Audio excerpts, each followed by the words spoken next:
I morgen aften kl. 18.00, så spiller vi på Hancock Arena mod Vendsyssel. Og Martin, et hold, vi har mødt en del gange her inden for de sidste par sæsoner. Hvad er det for et hold, vi skal op imod? Jamen, det er jo et hold, der jeg tænker lidt ligesom mig selv, ikke har fået den start på den her sæson, som de havde håbet på.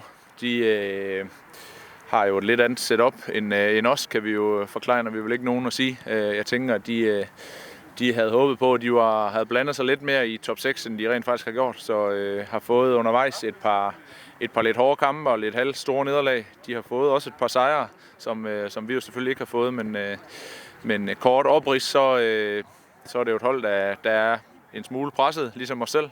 Vi jagter den første sejr, og de vil gerne have flere sejre, så det bliver en kamp. Jeg tænker, der måske godt kan hen og blive en lille smule nervøs til at starte med. Jeg håber, at jeg får sat drengene op til at få smidt hæmningerne, så de skal gå ud og nyde fodboldspillet, som vi alle sammen elsker, og ikke være hæmmet af, at vi ikke har fået de sejre, vi jagter efter og har jagtet. Så det er sådan lidt et kort oprids af, hvordan og hvorledes det kommer til at forløbe højst sandsynligt. Og hvis man kigger sådan lidt på historikken, så er det jo et hold, vi normalvis har haft et rimelig godt tag på. Ja, det er det. Det har været tætte kampe hele vejen igennem, og vi vinder vel 2 kampe på udebane deroppe, og de vinder så en kamp hos os. Så den statistik, kan man sige, den skulle vi jo gerne have brudt i morgen.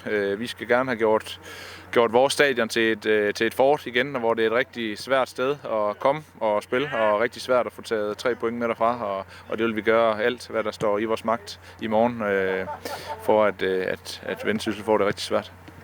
De skiftede træner der slut sæsonen sidste år, et par kampe før, tror jeg, turneringen var slut. De har vel også haft mulighed for at haft nogle muligheder, hvor de skulle hen og finde den måde, de vil spille på?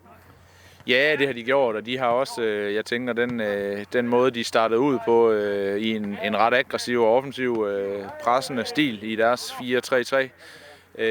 Den har de lavet en lille smule om nu her, og det er jo også naturligt efter en start, hvor de har lukket for mange mål ind. Jeg er slet ikke i tvivl om, om det er Ove Christensen, gode gamle Ove, der har fået sat sit præg en lille smule på tingene. Det ved jeg ikke, men de har i hvert fald i sidste kamp en rigtig stram og god organisation, og får også et fint point mod et rigtigt tophold i Fredericia, kan man sige.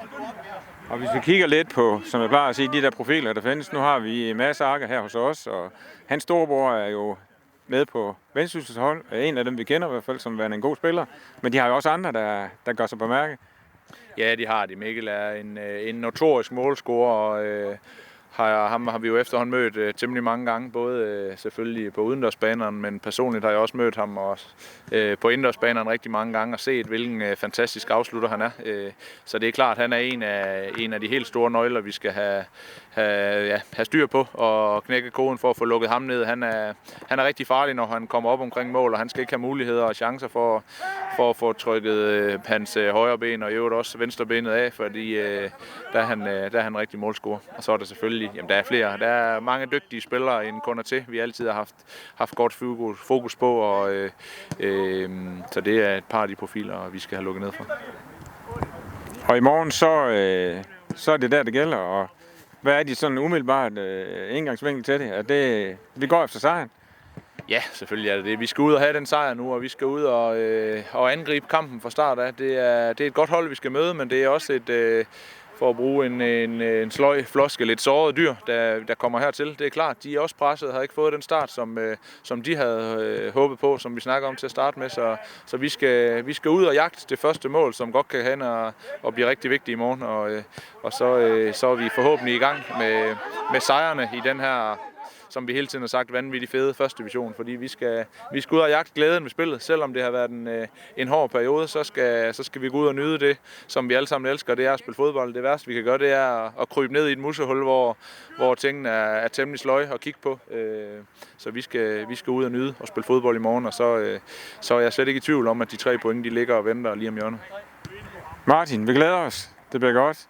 Tak for det her. Selv tak for det.